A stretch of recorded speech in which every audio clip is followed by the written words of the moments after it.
Hi, this is Peter Bay.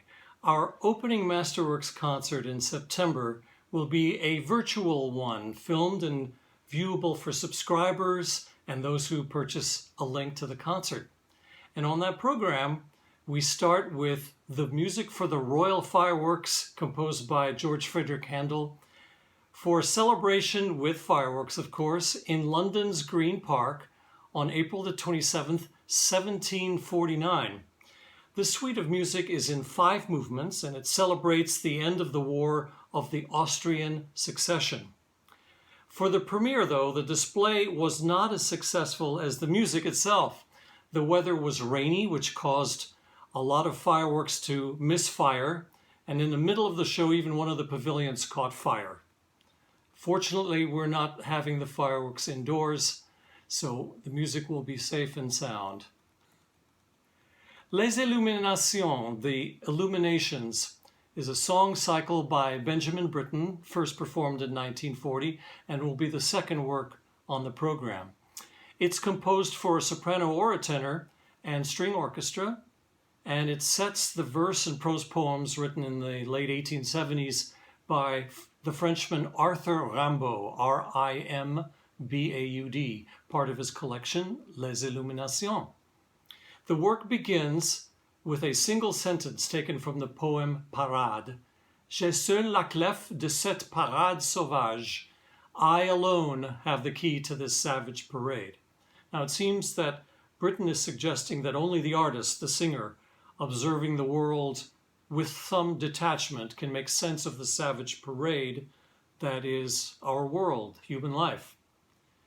And for the premiere in 1940, Britten wrote further, Rimbaud's short life as a poet was an erratic and turbulent one, generally near starvation and often homeless, sometimes with his friend Verlaine, sometimes alone, and much of it was set in the most sordid surroundings in Paris, Brussels, and London. But throughout it, Rimbaud's inspiration remained radiant and intense.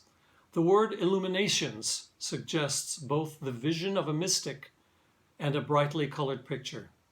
The composer has taken 7 of these poems, 6 in prose and 1 in verse, and has made them into a cycle.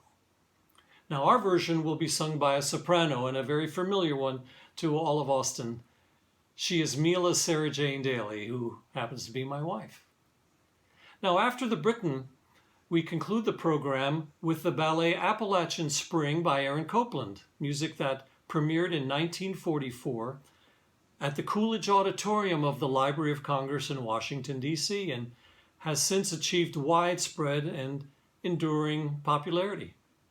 The music is scored for a 13-member chamber orchestra and was commissioned and choreographed by the dancer Martha Graham, who also danced the leading role. Copland was awarded the 1945 Pulitzer Prize in Music for Appalachian Spring. The ballet story is a very simple one. There's a young farm couple who ruminate on their lives before getting married and settling up house in the wilderness. An itinerant preacher delivers a sermon.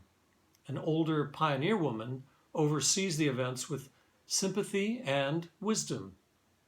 The newlyweds muse on their future as night falls, and in the course of the dance, Martha Graham reveals the inner lives of the 4 principal characters, the wife, the husband, the pioneer woman, and the preacher. She shows that the couple will face a future that will not be all sweetness and light, but she also draws out the private and shared emotional resources they will be able to bring to the challenges. This particular story could be a parable about Americans who are conquering a new land. Now we're going to be performing the complete ballet music with the original scoring for 13 instruments. And Copland uses the popular shaker tune, Simple Gifts, towards the end of the work. So join us please for Masterworks 1 music by Handel, Benjamin Britten, and Aaron Copland.